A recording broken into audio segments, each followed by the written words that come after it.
ఇది ప్రజా వేదిక.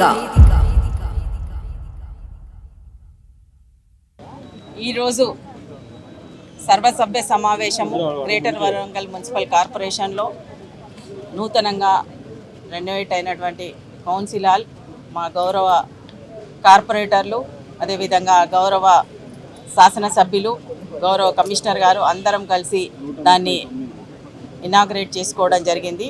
ఈ యొక్క సమావేశంలో గతంలో ఎన్నడూ లేని విధంగా ఈసారి రాజకీయాలకు అతీతంగా ప్రతి డివిజన్లో ప్రతి నియోజకవర్గంలో సమానంగా అభివృద్ధి చేయాలనే ఉద్దేశంతో దాదాపు 120 కోట్ల పైగా నిధులు అటు జనరల్ ఫండ్ కావచ్చు, 15 ఫైనాన్స్ కావచ్చు, టైడ్ కావచ్చు, అన్టైడ్ కావచ్చు, స్టాంప్ డ్యూటీలు కావచ్చు, ఇవన్నీ నిధులతోటి ఈరోజు కౌన్సిల్ ఆమోదం పొందింది. ఇవన్నిటికి కూడా సహకరించినటువంటి మా గౌరవ కార్పొరేటర్లకు, శాసనసభ్యులకు, అదేవిధంగా అధికారులకు అందరికి కూడా మా అభినందన తెలియజేస్తున్నాం. గౌరవ ఎమ్మెల్సీ బసవరాజ్ సారన్న గారికి అందరికి కూడా ప్రతి ఒక్కరికి కూడా ధన్యవాదాలు తెలియజేసుకుంటున్నాము. ఈ కౌన్సిల్లో అటు మంచినీటి సమస్య కానీ, అదేవిధంగా లైట్ల కొరత ఉన్నదని లైట్లకు కానీ, దాంతోపాటు డ్రైనేజ్లకు కానీ మిగతా అన్నిటిని కూడా తీసుకోవడం జరిగింది. గౌరవ ముఖ్యమంత్రి శ్రీ రేవంత్ రెడ్డి గారి ఆలోచన మేరకు ఈరోజు ఈ కౌన్సిల్లో ఇంత పెద్ద ఎత్తున తీర్మానాలు చేయడం జరిగింది.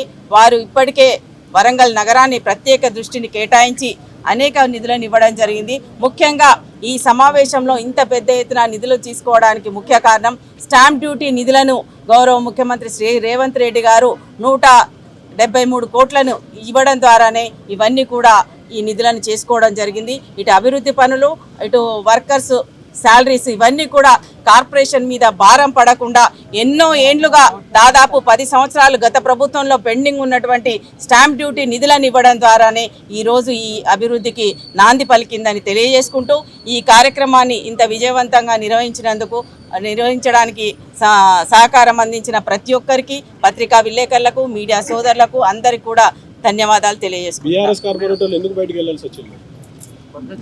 అభివృద్ధి అనేది వాళ్ళకి కనబడట్లేదు. రాజకీయాలకు అతీతంగా ఇచ్చినప్పటికి కూడా ఇంకా అనవసరం విషయాలతోటి దాన్ని వాళ్ళు సమస్యని మాట్లాడకుండా అభివృద్ధిని చేస్తుంటే కూడా వాళ్ళకి నచ్చడం లేదేమో, అందుకే వెళ్ళిపోయారని భావిస్తున్నాం.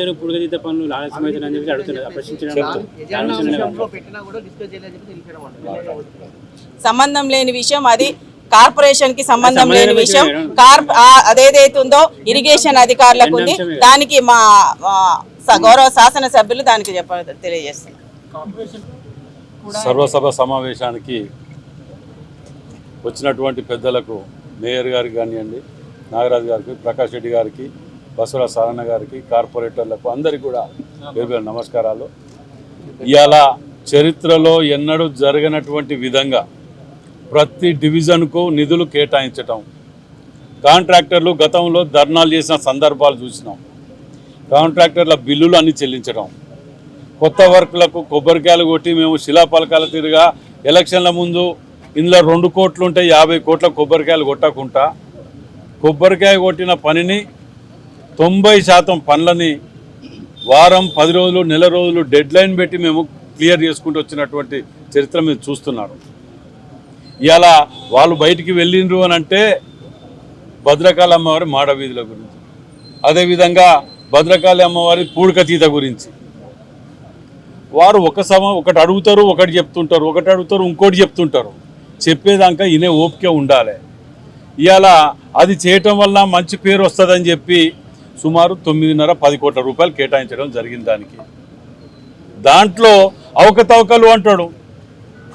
అందుకే నేను ఏం చెప్తున్నా అంటే అసలే ఇక్కడ ఉండాలి, లేకపోతే ఇక్కడ ఉండాలి, అరికాలం అట్టాటంతో మాట్లాడచ్చు, కానీ ఎక్కడ లేనితో ఏం మాట్లాడాలి? గతంలో టెండర్లు అనేది రింగులు చేసి ఎక్సెస్ చేసుకొని దుండుకొని తిన్నారు వీళ్ళు పందికొక్కల తీరుగా. మేము చేయలే ఆ పని.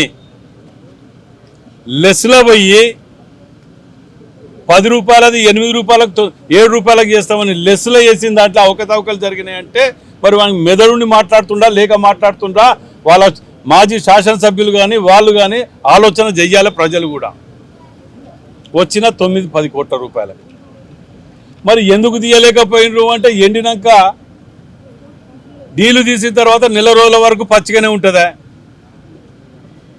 మరి వర్షాలు నెల ముందు రాని వచ్చే ఆడికి కూడా ఇప్పటికి కూడా ఫైనాన్స్ క్లియరెన్స్ కోసం 17 కోట్ల రూపాయలు మేము అప్రూవల్ పెట్టుకొని కొట్లాడుతున్నాం తీసుకురావటానికి. మీ ముఖాలకు రూపాయి తెచ్చిన దాఖలు లేదు. భద్రకాళమ్మ బండి అంటారు, ₹1 రాష్ట్రంకెళ్ళి తెచ్చింది లేదు. కుడాలకెళ్ళి తీసుకొచ్చి పెట్టి మీరేదో రాష్ట్రంకెళ్ళి తెచ్చినట్టు కేటీఆర్ని పట్టుకొచ్చి కొబ్బరికాయలు కొట్టించి అట్టాసం చేసిండ్రే. ₹1 తెచ్చిందా చూపియండి, లెక్కలు తీయండి. మేము ఏది చేస్తే అది మేము చేసినాం, మేము కొబ్బరికాయ కొట్టినాం. మీరు కొబ్బరికాయలు కొట్టినా నాయన కొట్టేది ఎవరు అన్నారు మిమ్మల్ని? కానీ ఎందుకు తేయలే? నాయన బ్రిడ్జ్ కొబ్బరికాయ కొట్టామంటావు, కళాక్షేత్రాన్ని కొట్టామంటావు, మరి ఎందుకు చేయలే ఇన్నేళ్ళైనా? మేము డబ్బులు ఫైనాన్షియల్ క్లియరెన్స్లా కోట్ల రూపాయలు ముఖ్యమంత్రి రేవంత్ రెడ్డి గారు క్లియరెన్స్ ఇస్తే పట్టుకొచ్చి మేము నిలబెట్టి కట్టించడం మేము. అది మా గొప్పతనం. అది ఇవాళ పోయి చూడండి, హనుమకొండలో కానీ వరంగల్లో కానీ సిటీలో ఎక్కడైనా హనుమకొండలో చుక్క నీళ్ళు నిలుస్తుందా చూడండి పోయి. మీరున్నప్పుడు ఏం చేసిండ్రు? ఇదే వచ్చి మేము ఇక్కడ అన్నిట్లా బిర్యానీ ప్యాకెట్లు, ఆలు బిర్యానీ ప్యాకెట్లని తాళ్ళు కట్టుకొని పోయి ఇళ్ళ మీదకి పోయి పొట్లాలు ఇచ్చి వచ్చిన వాటర్ బాటిల్ బిర్యానీ పొట్లాలు ప్రజల కళ్ళకు అవపడతలేవు. ఇవి ప్రజలు చూస్తలేరా? మీకు అవపడకపోతే అందరికి అవపడే అనుకుంటారా? అలిగిపోయినావు, దేనికి అలిగిపోయినావు? మీ తిరిగేమన్నా ఎంత పర్సంటేజ్ లేనిదేమైనా వర్క్ చేసినా మీరు? ఇలా ఆఖరికి అన్ని కబ్జాలు పెట్టుకుంటా పోయి జాగాలు లేకుండా చేసింది. ఇంటిగ్రేటెడ్ కాలేజ్ కావాలంటే, స్కూల్ కావాలంటే కూడా జాగాలు లేకుండా చేసింది. ఇలా మేము ఇవాళ పెట్టిన ప్రభుత్వ స్థలాలకు ఫెన్సింగ్ పెట్టి ఇవ్వాలి, అన్నిటికీ ఇవాళ రేపటికెళ్ళి పెట్టాలి, దానికి సపరేట్ బడ్జెట్ పెట్టండి అని చెప్పినాం ఈ దొంగల భయానికి. ఇవన్నీ వదిలిపెట్టి అక్కడ ఏది మాట్లాడకుండా ఏది లేకుండా బయటకు వచ్చి మేము ఖండిస్తాం. అయిపోయిందా? అని అవినీతి జరిగింది అయిపోయిందా? మీ అందరి సమక్షంలో రేపో ఎల్లుడో చెప్పండి, నేను భద్రకాళమ్మ టెంపుల్ కాడికి వస్తా విత్ డాక్యుమెంటేషన్. వీళ్ళ తిరిగే ఘాట్ల బాణాలు అయ్యాం మేము, ఖైదాలు పట్టుకొని వస్తా, ఒక్కొక్క దానికి లెక్క చెప్పమనండి. సోయి సొక్కి లేదు. 20 ఏళ్ళు వెనుకపోయిన హన్మకొండని మేము ఈ 30 ఏళ్ళు ముందుకు పట్టుకొచ్చినాం. ఇవాళ కాజుపేట బ్రిడ్జ్కి ఎన్నడు కొబ్బరికాయ కొట్టిన వీళ్ళు. మొన్న తెచ్చిన 14.5 కోట్లు నేను తెచ్చిన. 14.5 కోట్లు మేము ఎమ్మెల్యేలు అందరం కలిసి మేము సీఎం గారి దగ్గర పోయి రిక్వెస్ట్ చేసి ఉమ్మడి జిల్లాకు సరిపోయే వాళ్ళు కావాల్సిందని చెప్పి 14 డేట్లతో సహా ఉంటాయి కదా. గత ప్రభుత్వం చేసిన దానికి ఈ ప్రభుత్వం చేసిన దానికి డేట్లతో సహా జీవోలు ఉంటాయి. ఇది ఎవరి రిప్రజెంటేషన్ ద్వారా ఈ జీవో నెంబర్ వచ్చింది? పలానా నాగరాజు గారా, పలానా రాజేందర్ రెడ్డి గారు ఇచ్చిన రిప్రజెంటేషన్ ప్రకారం ఈ జీవో ప్రకారం ఇన్ని డబ్బులు ఇస్తాను అని డేట్తో సహా ఉంటుంది. అయినా 2వ తరగతి చదువుకున్న మొఖాలకు వీళ్ళకేం తెలుస్తుంది వీటి గురించి? వీళ్ళకి ఎంతసేపు ఏమైనా కబ్జాలు, కమిషన్లు, ఈ దుకాణాలు తప్ప ఏమైనా ఉన్నాయి? ఈ 10 ఏళ్ళకి వెళ్ళి క్లియర్ చేయలేని మేము క్లియర్ చేస్తాం. ఇలా పెండింగ్లన్నీ కార్పొరేషన్లో ఇన్నేళ్ళకి వెళ్ళి నడుస్తున్న దాన్ని రెనోవేట్ చేయించడం మేము. కార్పొరేషన్ పట్టుకొచ్చింది మేము, ఏది బిల్డింగ్ కోసం అప్రూవల్. పాలిటెక్నిక్ పట్టుకొచ్చింది మేము. వాళ్ళ కళ్ళకు అవపడతలేవా? నువ్వు ఏదంటే చర్చ ఉంటే నువ్వు చర్చ పెట్టు, మాట్లాడు. ఇది ఉన్నది ఇది లేదు అంటే నిజంగా తప్పు ఉంటే మేము సరిదిద్దుకుంటాం. నీ చర్చే లేదు, ఖండిస్తానం, బైకాట్ చేస్తాను, పోతాను. ఏదో పని ఉన్నట్టున్నది, ఆ పన్ను ఎక్కడో ఏదో పైరవో పనో ఇని ఉన్నట్టు ఆ బైకాట్ చేసి అవతల పడ్డారు. యూనివర్సిటీ భూములు యూనివర్సిటీలో కూడా చూడండి, అది ఇంటిగ్రేటెడ్ స్కూల్. ఇంటిగ్రేటెడ్ స్కూల్ అంటే ఎవరికి సంబంధించింది? దాని హై టెక్నాలజీ తోటి 200 కోట్ల రూపాయలు పెట్టి 200 కోట్లు పెట్టి ఎస్సీ, ఎస్టీ, బీసీ మైనార్టీలకు సంబంధించినటువంటి స్కూల్. అది నియోజకవర్గానికి ఒకటి ఇచ్చిండ్రు.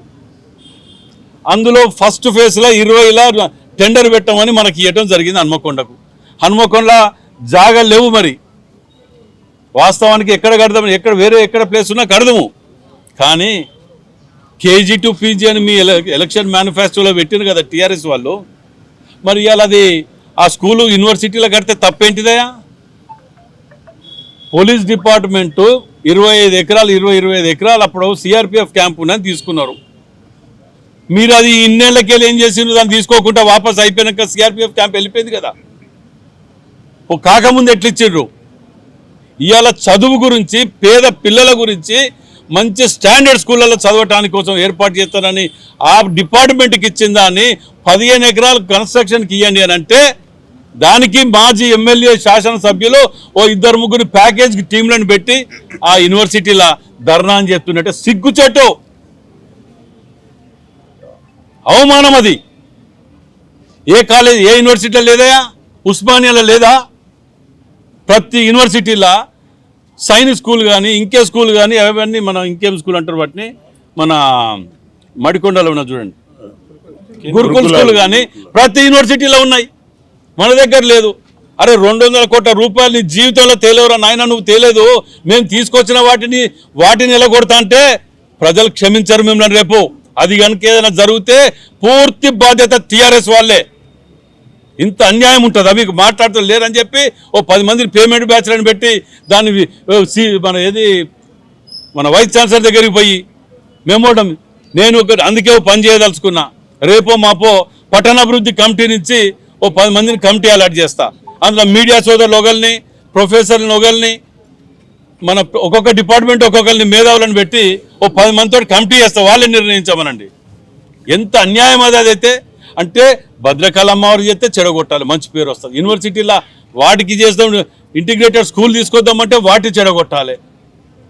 మహిళలకు బస్ ఎక్కాలంటే ఆటోలను రెచ్చగొట్టాలి. మీ జీవితం మీ బతుకులు ఎన్నడూ చేయలే. ఇవాళ మేము 18 నెలల్లో మీరు 10 ఏళ్ళల్లో చేయలేనిది 4 గంటలు చేసి చూపించాం. ఇప్పటికైనా మారవండి, బుద్ధి తెచ్చుకోండి. ఇంత బుద్ధి రాకపోతే ఎట్లా? రాబో రోజులలో ఫ్లడ్స్ వస్తే ఎలాంటి చర్యలు తీసుకోబోతున్నారు? అంటే భద్రకాళి చుట్టుపక్కల మునిగింది కదా పోయినసారి, ఈసారి ఎలాంటి చర్యలు తీసుకో? భద్రకాళి అమ్మవారి దగ్గర మేము కూడా ఏం చేస్తున్నాం, కొన్ని దిక్కుల